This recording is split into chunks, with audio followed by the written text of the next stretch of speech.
cinema, Balagism, and the host, the writer and the brand ambassador of this.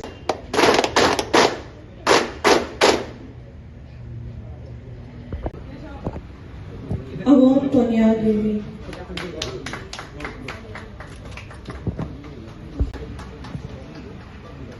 Among Museum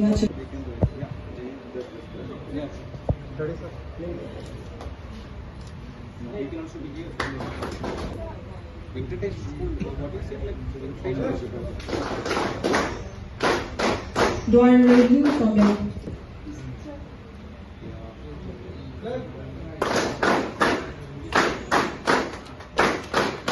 Yongzong Omila.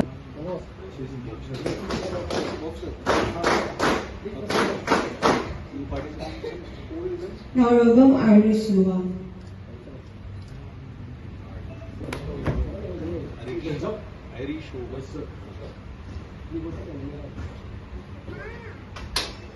North AOC-Sanjeeveeni.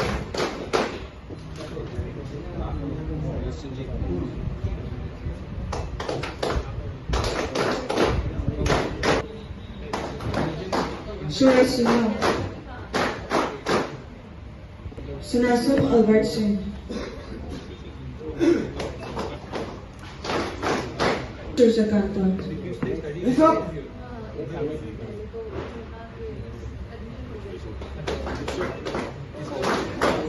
Yumna Amazing.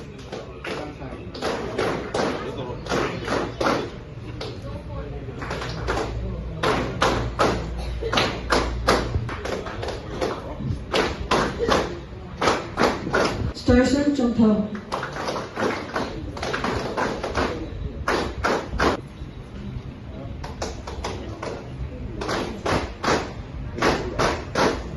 Johnson Meeting.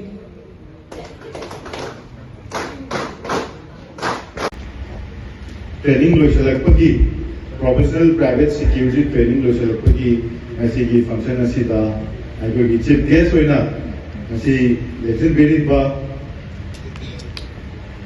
Prakash Prabhakar commandant around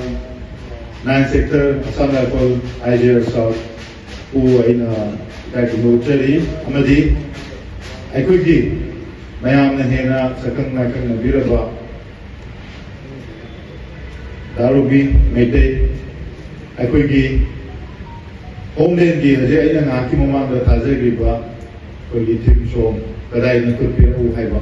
masigi sei se aikogi mayam jibu hena inspire tawna motivate tawna bugi idea ma da kubira kiba aikogi aikogi matu se selection biriba darubi bisu na ka chari amadi nasigi lapiriba aikogi training sing ye parents, family members sing amadi ngasigi aikogi function ngasigi coverage tawinaba electric buriba aikogi print and electronics media ki aikogi initiation sing ju aina aham toda chari amadi my dear friends ngasigi aikoina tawjaki ba training asi numit kunigi pantok server training amakakni masigi training asida aikoina makal purimaki changdaba yadraba private professional private security amakak oina makamda changda yadraba aikogi training sing bisagi masida samna harabada first aid ki matangda fire fighting ki matangda access control ki matangda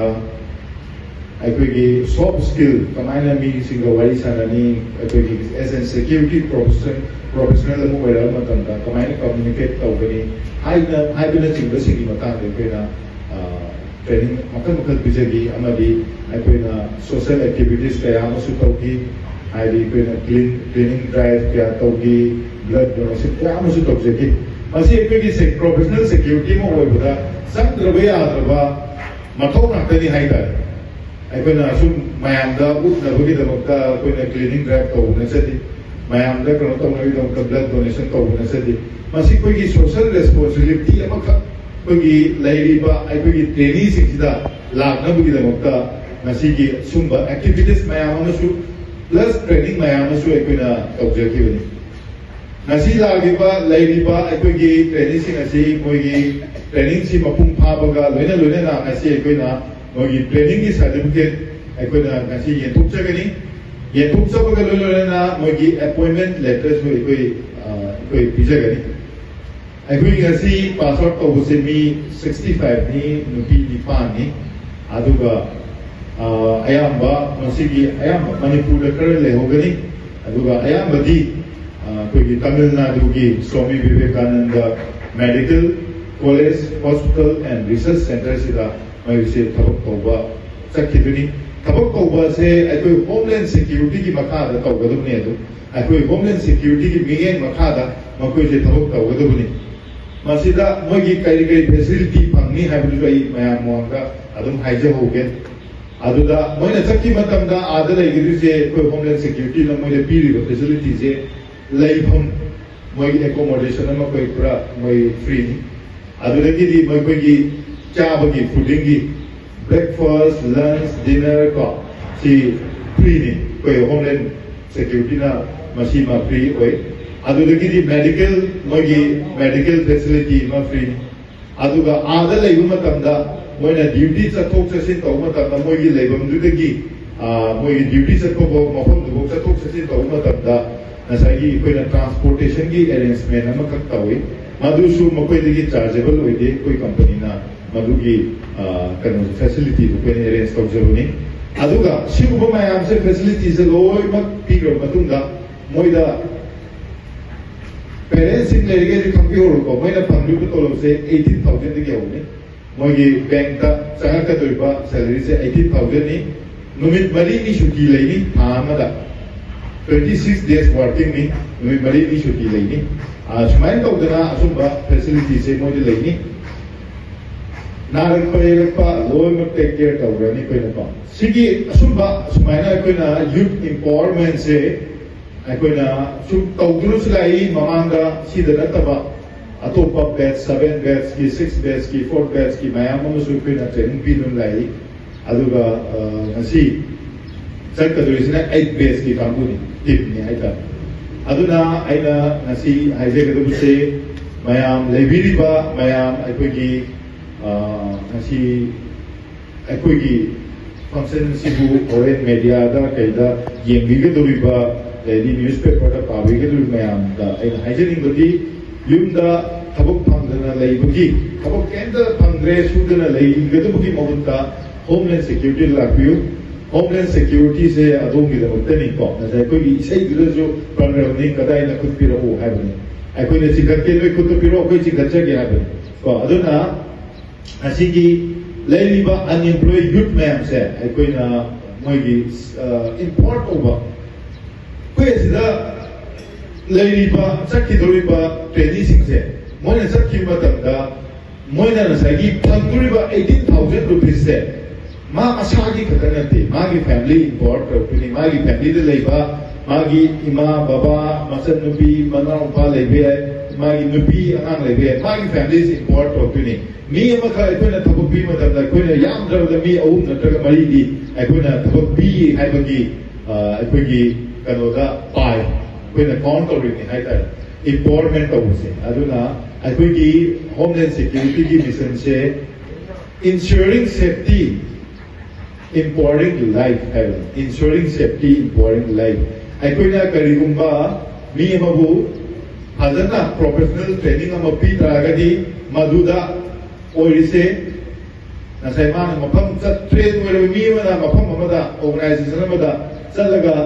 training कोगी deployment तरू मतमदा ओइगेदोरिसे मफम दुगी हाइदी safety से कोई ensure तौरे as well as मी अमाना माना थबक फंकागदी मागी life तो import वरे as well as मागी family जो import वरे दुना कोई इंश्योरिंग सेफ्टी इम्पोर्टिंग लाइफ हाइब मिशन सिदा अकोइना सक्सेस जबनी अदुना अकोगी लाइब्रेरीबा यूथ सिंह होमलैंड पिजरिबा सिक्योरिटी ट्रेनिंग असी कोई फ्री ऑफ कॉस्ट ने free of course training pizabani mayamda yari mo ke koi anamba khara tauge society ji khara tauge khanjaraga koi like minded mayam ama punjan jaraga ai koi lady instructor lady koi mayam je moi mapala da thamuk ko tana koi na tungan ba training tha na mayam je kamai tauna security profession ji kamai na training pi ni kamai na ahe knowledge pi ni haibado adugi training mayam ama tha ko tana koi na specialize oira kan da koi na sida manipur sida mayam sida koi na knowledge pi jabe aduna laibiri ba mayam sida ngasi chak ka kan da parents sing la pi ba mayam la pi ba chi no mayam media gi la pi ba chi no mayam na ado madong gi lekai da ado madong gi khana chana ba laibiri ba awa na tha da na yum da laibiri ba mayam thok phang da laibiri mayam homeland security da thabiro koi office de sida dum thabiro ki mapam sida dum thabiro koi training center sida koi yam thuna koi 9 days ki training hona ba koi hogore hona gi koi within 2-3 days ki manu sida koi notification thola ani sida thabiro notification thola koi du ngai bi ga no sida dum thabiro maram na ka dum koi gi vacancy hangzela ko yawi mi mayam na ka mi mari manga amge vacancy hangzela ko yawa du koi na dum sida dum day training tawaga dum koi na du dum absorb to sali